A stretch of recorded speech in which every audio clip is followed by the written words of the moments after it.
አንድ አጋጣሚ አለኝ እንደው በዚህ አጋጣሚ ያን ባልኩኝ ማግስት እንዳጋጣሚ ካቴድራል ትምህርት ቤት አካባቢ ተለቀዋል መሰለኝ ከፋፍሬሽ የሆነ ዕቃ ገዝቼ አንድ አሮጌ ቦርስ ነበረችኝ እሷ ውስጥ ሆኜ ዞር ስል አዩኝ ሴቶቹ ደግሞ እዚህ ውስጥ ሆነ ነው ጉድ የምትሰራው አሉኝ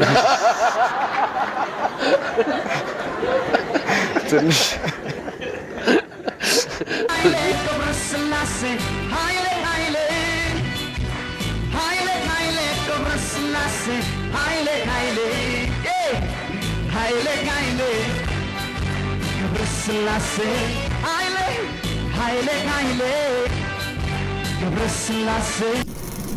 በዚህ ቪዲዮ ድምፃዊ ቴዲ አፍሮ ቴዎድሮስ ካሳሁን በተለያዩ ጊዜያት ያደረጋቸውን ኢንተርቪዎች እንመለከታለን።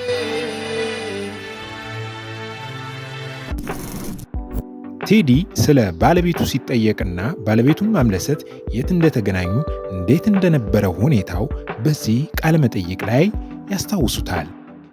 አጋጣሚ ነው ያው እኔ አውቀዋለሁ እሱ አያውቀኝም። ለሱ ክሊፕ ሰራያለሽ ወይ ተብዬ ተጠየቅኩኝ። በጣም ደስ አለኝ። ምንም ነገር ስራ ቢሆን እኔ ላግዛችሁ አልኩና እዛ ክሩ ውስጥ ገባሁኝ። ሜካፕ አርቲስት ማለት ነበርኩኝ ግን ሜካፕ በቃ አርጊ ተባልኩኝ።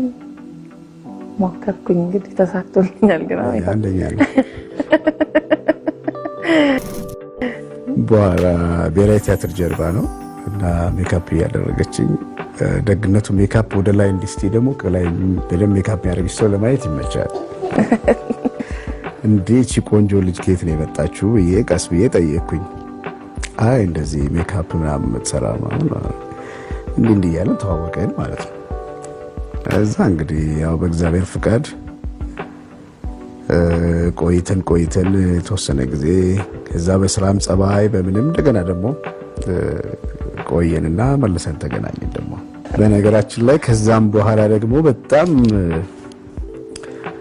መቋረጥ የሌለበት ግንኙነት ነው ብዬ ጸጸት ነበር እኔ ያን ግንኙነት ሁለታችንም ሳናስበው ነበር እንደዚህ ያላለውና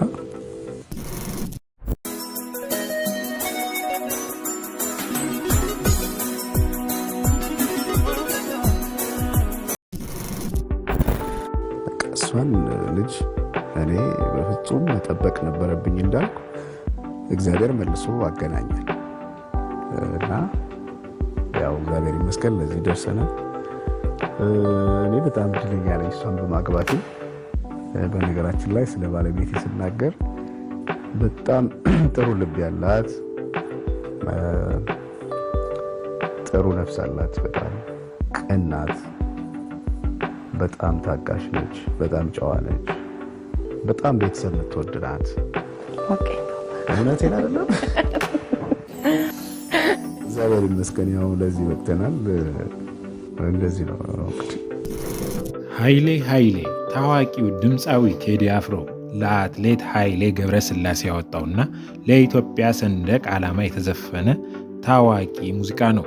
ይዘቱም ስለ አትሌት ኃይሌ ገብረስላሴ ድልና ስለ አረንጓዴ ቢጫ ቀዩ የኢትዮጵያ ሰንደቅ ዓላማ የሚገልጽ ነው። መጀመሪያ እንግዲህ ወደ እንትን ሳይወጣ ደርሶ የነበረ ምንትን ቴድሮስ እንደዚህ ቴድሮስ አላሉ እንደዚህ አይነት ዘፈን አለ ማን ደግሞ የሚዘፍነው ምናምን አልኳቸው።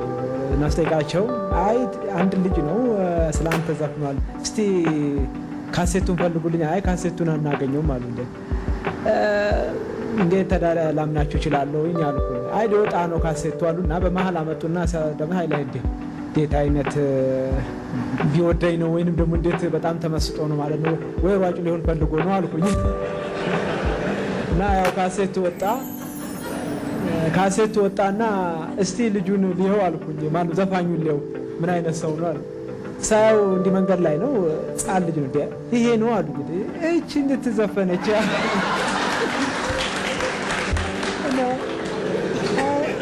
በቃ አንቺ እያልኩ ነው ያነጋገርኩት እና አንቺ ልጅ ዘፈንሻው በጣም አመሰግናለሁ እና በኋላ ያው እንግዲህ ዘፈኑ ተለቀቀ። አይታችሁት እንደሆነ ብዙ ከዘፈኑ በኋላ ብዙ ወሬ ተወራ በቴድሮስ ላይ። ግማሹ 50,000 ብር ሰጠው፣ 30,000 ብር።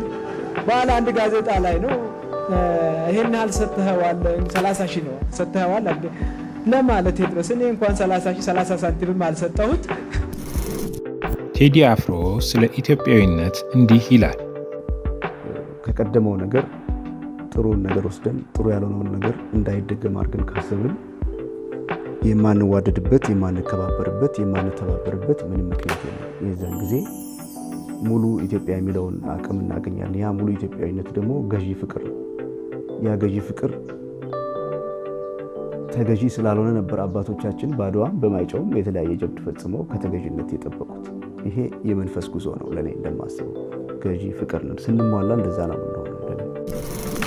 ቴዲ ሙዚቃ መጫወት ስለጀመረበት ቦታና ስለ አባቱ በዚህ ኢንተርቪው ይህንን ብሏል።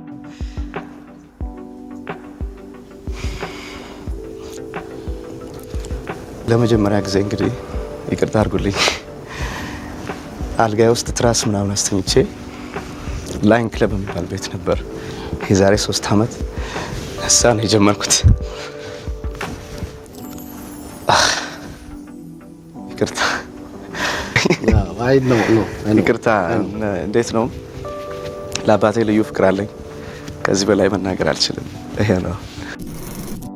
ቴዲ ጉድ ሰራችኝ ያላትን ሴት ጉድ ሰርቷት ይሆን? ጉድ ሰራችኝ የሚል አንድ ስራ አለና ስለዚህ ስለሚለው ስራ ጉድ ሰራችኝ ስለሚለው ሲያጫውተኝ። በዚህ አጋጣሚ እንግዲህ ጉድ ሰራችኝ የሚለው ዘፈን እዚህ ኢትዮጵያ ቴሌቪዥን መጥቼ ስቀረጽ ለሙስሊም በዓል ነበረ። ኤደን ትባላለች ፕሮግራም መሪ፣ አብዛኞቻችሁ ታውቃታላችሁ። ባለፈው ባይተዋር ነኝ ያልክ አሁን ደግሞ ጉድ ሰራችኝ እንዴት ነው ጉድ ይሰራዋል ብዙ ጊዜ አለችኝ። ብዙ ሰው የሚጠብቀው መልስ በሌሎችም ህይወት የሚደርስ ነገር ነው ዘፋኝ የሚዘፍነው፣ በእኔ ላይ ደርስ ይችላል። ይሄ ትክክለኛ መልስ ነው፣ ሁላችንም እንስማማበታለን። ግን በጊዜው ያ ነገር ሲሪየስ የሆነ ቃለ ምልልስ አልነበረም። በዓሉን በማስመልከት ለየት ያለ ጨዋታ ለመፍጠር ነበር የሷም ሀሳብ። ስለዚህ ቀልድ ደግሞ ሲባል የማይጠብቀውን ነገር ማለት ነው አይደለ? አብዛኞቻችን እናውቃለን። ኤና ዜድን ቦታ ስናቀያየራቸው ቀልድ ይሆናሉ። ስለዚህ ጉድ ሰራችኝ ለምን አልክ ስል እንደዚህ ነው ብዬ ከማስረዳት ጨዋታ ለመፍጠር እኔ ነኝ ጉድ የምሰራቸው ሲባል ሁሉም ድንግጥ ይላል። በተለይ እናንተ ብትኖሩ በጣም ትደነግጡ ነበር። እና ብዙ ያልተረዱኝም ሰዎች ካሉ እንግዲህ እንዲረዱኝ ነው እንትን ብለው። ይቅርታ የሚባለው ደግሞ መቼም ከውስጡ ሰው ላለው ነገር ነው። እንደ ይቅርታም ሳይሆን ይሄ ነው መልእክቱ። አንድ መልክ ነው ያለው። ጉድ የሚሰራበት ጊዜም አይደለም። አሁን ጥሩ ጊዜ እንዳልሆነ ሁላችንም እናውቃለን። እና ሴት እህቶቼን ደግሞ በጣም ነው የምወዳቸው። ሔዋን እንደዋዛ የሚል ዘፈን አልሰማችሁም? አለግራ ጎንዴ መኖር አልችልም እና በጣም ክብር አለኝ። አገር በእናት ነው የሚጠራው፣ አገር በሴት ይሰየማል። ስለዚህ ያን ላልተረዱኝ ሰዎች በዚህ አጋጣሚ እንደውም ለመንገር ፈልጋለሁ። አመሰግናለሁ። እርግጠኛ ነኝ አንድ አጋጣሚ አለኝ። እንደውም በዚህ አጋጣሚ ያን ባልኩኝ ማግስት እንደ አጋጣሚ ካቴድራል ትምህርት ቤት አካባቢ ተለቀዋል መሰለኝ። ከፋፍሬሽ የሆነ ዕቃ ገዝቼ አንድ አሮጌ ቦርስ ነበረችኝ። እሷ ውስጥ ሆኜ ዞር ስል አዩኝ ሴቶቹ። ደግሞ እዚህ ውስጥ ሆነ ነው ጉድ የምትሰራው አሉኝ። ትንሽ